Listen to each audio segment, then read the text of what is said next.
नमस्कार मित्रांनो. आज शाऊला नाश्त्यामध्ये चिकन खिमा खायचा होता. मग काय, सकाळी सकाळी तिच्या पप्पांनी मार्केटमध्ये जाऊन चिकन खिमा आणला. मित्रांनो, मुंबईया स्टाईल ग्रीन पीस टाकून म्हणजे हिरवे वाटाणे टाकून जबरदस्त होतो चिकन खिमा.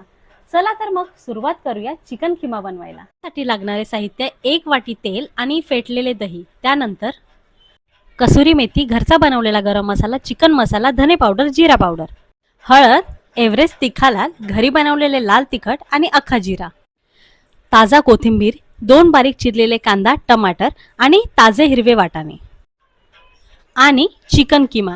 किमा स्वच्छ धुवून हळद, मीठ, आलं लसूण पेस्ट लावून 20 मिनिटं मॅरिनेट करून ठेवायचं आहे. मित्रांनो, तुम्ही जर या चॅनलवर नवीन आहात तर लाईक आणि सबस्क्राईब करायला विसरू नका. पातेलं गॅसवर गरम करायला ठेवायचं आहे आणि त्यामध्ये 2 मोठे चम्मच तेल टाकायचं आहे. तेल हलकंसं गरम झाल्यानंतर अर्धा टेबलस्पून जिरा आणि 4-5 कढीपत्त्याची पानं टाकायची आहेत.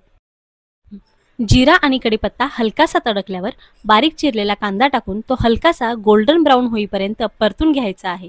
गॅसची फ्लेम मंद आचेवरच ठेवायची आहे. कांदा हलकासा गोल्डन ब्राऊन झाल्यानंतर त्यात चिरलेले टोमॅटो टाकायचे आहेत. टोमॅटो लवकर शिजले पाहिजे म्हणून अर्धा चम्मच मीठ टाकून घ्यायचे आहे. आता 5 मिनिटं शिजू द्यायचं आहे.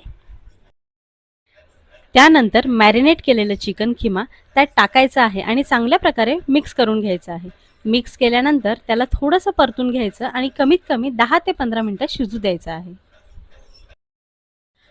15-20 मिनिटे खिमा शिजल्यानंतर फार सुंदर टेक्स्चर आणि कलर आलाय. त्यानंतर सर्व सुके मसाले त्यात घालून घ्यायचेत आणि 5 मिनिटे पुन्हा एकदा परतून घ्यायचं आहे. सर्व सुके मसाले अतिशय छान प्रकारे मिक्स झालेले आहेत आणि त्याचा घमघमाट सुटलेला आहे. त्यानंतर त्यात फेटलेले दही घालायचे 2 ते 3 चमच आणि पुन्हा एकदा 5 ते 10 मिनिटं परतून घ्यायचं आहे. त्यानंतर चवीप्रमाणे मीठ घालून अर्धा ग्लास पाणी ओतायचे आणि मग झाकण ठेवून मंद आचेवर 10 मिनिटे शिजवून घ्यायचे.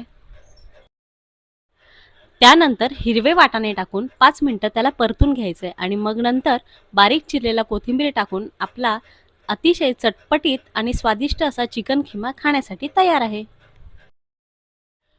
फ्रेश पावाबरोबर गरमागरम किमा सर्व करा.